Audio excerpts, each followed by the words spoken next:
ইমান সোনকালে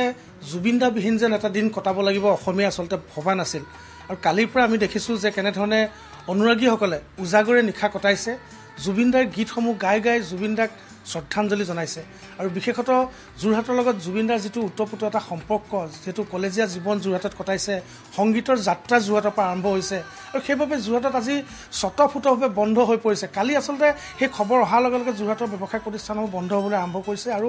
আজি সম্পূৰ্ণৰূপে বন্ধ এক নিমাওমাও পৰিৱেশ যোৰহাটত বিৰাজ কৰিছে আৰু আমি ইতিমধ্যে বিভিন্নজনক লগ কৰিছোঁ জুবিনদাৰ লগত সান্নিধ্য থকা বিভিন্নজনৰ লগত আৰু এই মুহূৰ্তত মোৰ লগত এজন বিশেষ ব্যক্তি আছে আৰু মই এটা বিশেষ ঘৰত উপস্থিত আছোঁ আৰু সেই ব্যক্তিজন হৈছে জুবিনদাৰ একালৰ সহপাঠী জগন্নাথ বৰুৱা মহাবিদ্যালয়ত একেলগে দুইজন একেটা শ্ৰেণীতে পঢ়িছিল কলেজৰ সময় কটাইছিল সংগীতৰ আলোচনা কৰিছিল সংগীতৰ যাত্ৰা যোৰহাটৰ পৰা আৰম্ভ কৰিছিল আৰু সেইজনে হৈছে কণ্ঠশিল্পী প্ৰসেনজিৎ লাহন প্ৰসেনদা অসমীয়া ভবা নাছিল আচলতে ইমান সোনকালে যে জুবিনদাবিহীন এটা দিন আহিব পাৰে আৰু আপোনাৰ লগত এটা নিবিড় সম্পৰ্ক এইখন ঘৰতে সংগীতৰ বহুত আলোচনা হৈছে আপুনি যথেষ্টখিনি তেখেতৰ গীতৰ সুৰ কৰিছে তেখেতক যথেষ্ট গীত লিখি দিছে আজি দিনটো এটা বেলেগ দিন হৈ পৰিছে আচলতে কি মনত পৰিছে এতিয়া কেনেধৰণৰ যাত্ৰা আছিল আপোনাৰ মানে জুবিন নায়িকা এটা ৰাতিপুৱা এইটো বহুত কষ্টকৰ হৈছে বহুত আমি হজম কৰিবলগীয়া হৈছে বহুত দুখ আমি একেলগে জেবি কলেজত প্ৰায় 89 নহয় 89 90 91 92 93 আমি একেলগে আছিলোঁ এই সময়ত তাৰ পিছৰ পৰ্যায়তো মই যেতিয়া জুবিনৰ হৈ গান বনাইছিলোঁ সেই সময়তো আছোৱেই কিন্তু এই সময়ছোৱাত আমি একেবাৰে নিবিড়ভাৱে আছিলোঁ মই ইয়াৰ পৰা তেওঁৰ ঘৰ এনেকৈ যদি মোৰ ঘৰ চিধা যায় 3 কিলোমিটাৰমান হয় আৰু ঘূৰি যদি যাওঁ প্ৰায় 7 কিলোমিটাৰমান হয় আৰু জুবিন গাৰ্গৰ ইয়াতে পেহীয়েকৰ ঘৰ আছিলে ইয়াতে জেঠায়েকৰ ঘৰ ইয়াতে সেই সূত্ৰে আমাৰ গৰমলৈ আহিয়ে থাকে চাইকেল মাৰি মাৰি আহি থাকে আৰু মোৰ ঘৰলৈ আহে মোৰ ঘৰতে মোৰ এটা সৰু ৰুম আছে মোৰ যিটো ৰিডিং ৰুম আছিলে তাতে জুবিনে মোৰ এখন খুব নাই গীটাৰ আছিলে সেই সময়ত 500 টকা লৈছিলে এতিয়া এখন গীটাৰ দাম আছে বাৰু এখন গীটাৰ লৈ সি মোক গান শুনাই মোৰ ঘৰতে মোটামুটি এই প্ৰথম অনামিকাখন তাৰ আগৰ কিছুমান গান মোৰ ঘৰতে বনোৱা বুলি মই ক'ব পাৰোঁ যেনে গানে কি আনে প্ৰীতি সুবাসে জোনাকে কানে কানে এটি নহয় দুটি নহয় আছে বহু কথা তাৰপিছতে এইবোৰ সপোন ৰঙৰ জীৱন তুমি এইবোৰ সেই তাৰমানে জুবিনে গুৱাহাটীলৈ যোৱাৰ আগতে যোৰহাট অনাতাঁৰ কেন্দ্ৰত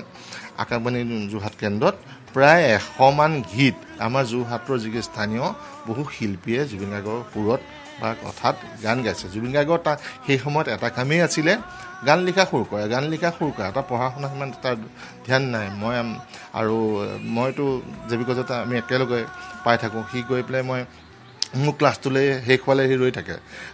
মোৰ ক্লাছ শেষ হ'ল নেকি বোলো তাৰপিছত এখন বৰপাত্ৰ খুটি আমাৰ যিটো অডিটৰিয়াম হল আছে যিটো আমাৰ ষ্টেজৰ দাঁতিতে এটা ষ্টেপ আছে সেইকেইটা আমি চব বহি তাতে আড্ডা দিওঁ তেতিয়া সি আহি পেলাই ক'ব আজি এইটো গান কৰিলোঁ হা তাৰপিছতে সেইটো গান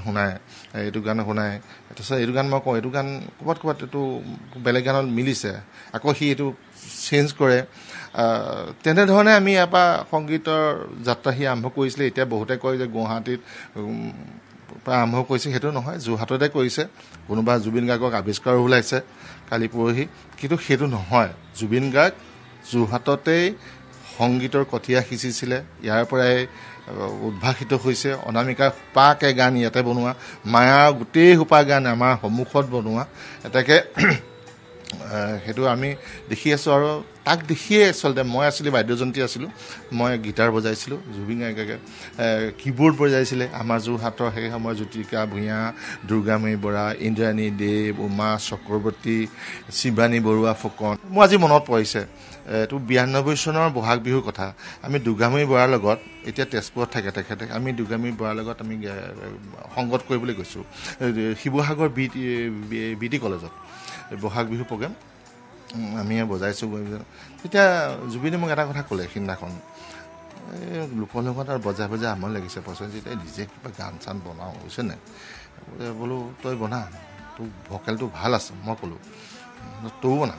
তইতো এতিয়া জেবি কলেজৰ বিয়ে ছিংগাৰ হৈছ এনেকৈ কৈছে দেই মই বোলো মোৰ লাহে লাহে কৰিম তই কৰচোন আগত আৰু এটা গাঁৱকে সেই সময়ত এখন এলবাম বনাবলৈ প্ৰায় মোটামুটি 80,000 1 লাখ টকা লাগি তেতিয়াই লাগিছিল আৰু ইমান পইচা আমাৰ নাছিল আমি ইমান মানে অৰ্থনৈতিকভাৱে ইমান হেৰি নাছিলোঁ সচল নাছিলোঁ আমি তাৰপিছতে জুবিনৰ দেউতাক তেতিয়া ভাল পোষ্টত আছিলে তেওঁ অলপ পইচা যোগাৰ কৰি এই অনামিকা কৈছিলে নহয় অনামিকাখনক কৰাৰ আগতে আকৌ যোৰহাটৰ আৰু এজন শিল্পী আছিলে কৌষ্ঠমণি শৰ্মা আৰু এনেকৈ মিলি বৃষ্টি দত্ত তেওঁ দিল্লীত নে বম্বে থাকে তেওঁলোকে সপোনৰ সুৰ বুলি এখন এলবাম কৰিছিলে সপোনৰ সুৰ এলবামখন গানকেইটাও খুব ধুনীয়া আছিলে কিন্তু সেইখন ৰিলিজ নহৈ পেলাই দুখন এলবামৰ কাম জুবিন গাৰ্গে এখন সমান্তৰালকৈ কৰিছিলে এখন হ'ল অনামিকা এখন হ'ল অনুৰাধা হ'ল তাৰ জেঠাইকৰ পুতেক উৎপল শৰ্মাই সেই সময়তে জুবিনৰ গানসমূহ অনামিকা মায়াৰ সংগীত ব্যৱস্থাপনা কৰিছিলে উৎপল শৰ্মাই আৰু গীতসমূহ লিখিছিলে সুৰ কৰিছিলে জুবিন আৰু সেই অনুৰাধা কেছেটখন গীতসমূহ বহুত ভাল হৈছিলে কিন্তু যেতিয়া অনামিকা কেছেটখন 3-4 দিনৰ আগত ৰিলিজ দি দিলে পূজাতে ৰিলিজ দিছিলে 1993 ৰিলিজ হৈছে মানে চাৰিওফালে জুবিন অজ্ঞাত বাজিবলৈ ধৰিলে হাঁহিলে তেওঁ মুকুতামণি কৰে মনৰ নিজানত প্ৰীতি সুবাসে জোনাকে মানুহৰ হেৰি হৈ গ'ল আৰু সেই সময়ৰ পৰা জুবিন গাৰ্গ অসমৰ মাজত এটা বেলেগ জোনাৰৰ শিল্পী আৰু জুবিন গাৰ্গৰ গায়ন শৈলী বেলেগ শিল্পীৰ লগত মিল নাছিল যোৰহতীয়া ৰাইজ হিচাপে আমি বিচাৰোঁ যে আমাৰ জুবিন গাৰ্গৰ নশ্বৰ দেহটো আমাৰ যোৰহাটলৈ অনা হওক অন্ত্যেষ্টিক্ৰিয়া ইয়াতে হওক আৰু অসম চৰকাৰে ইয়াতে তেওঁৰ কাৰণে এটা প্ৰকল্প কৰক যেনে শিল্পীজনাক আমি ইয়াতে যোৰহাটীয়া বুলি নহয় আমাৰ গোটেই উজনি অসমৰ মানুহে আহি ভাল পাব কাৰণ ডক্টৰ ভূপেন হাজৰিকাদেৱৰ স্মৃতিসৌধটো অলৰেডি জালুকবাৰীত আছেই আৰু জালুকবাৰীত যি ঠাইত দিলে আজি আক্ষেপে কথাটো কৈছোঁ এই মুহূৰ্তত জেগাটুকুৰা আহল বহলে আছিলে প্ৰথম পৰ্যায়ত কেতিয়া আমাৰ উৰণীয়া খেতিখন আহিলে ৰাস্তা বহল হ'ল তাৰ মাটি বহুতখিনি গুচি গ'ল জুবিন গাৰ্গৰ ক্ষেত্ৰত যাতে তেনেকুৱা নহয় অকণমান আহল বহলকৈ হওক আৰু আমাৰ সকলোৱে বিশ্বৰ আমাৰ প্ৰাণৰ শিল্পীজনক আমাৰ যোৰহতীয়া ৰাইজে আমাৰ যোৰহাটতে পাওক সেইটোৱে মই বিচাৰিছোঁ আৰু আমি যিসকলে আমি একেলগে গীত মাত গাইছিলোঁ যি আমাৰ আৰু আমি উঠি অহা যিখিনি নৱপ্ৰজন্মই তেওঁৰ যিখিনি গান প্ৰসাৰৰ কাৰণে অসম চৰকাৰে কিবা এটা আঁচনি লওক আৰু এই ক্ষেত্ৰতে আজি মই আপোনালোকৰ চেনেলত এটা অনুৰোধ জনাব বিচাৰিছোঁ অসম চৰকাৰলৈ যেনেকৈ আজি মাহেকত 1250 টকা বা কিবা 2000 2500 3000 10,000 এনেকৈ বহুত দি আছে মই ভাবোঁ ডক্টৰ সুধাকান্ত ডক্টৰ ভূপেন হাজৰিকা দেৱ আৰু আমাৰ জুবিন গাৰ্গৰ নামত এটা আঁচনি তৈয়াৰ কৰক এটা বঁটা তৈয়াৰ কৰক যাতে আমাৰ যিখিনি অভাৱগ্ৰস্ত শিল্পী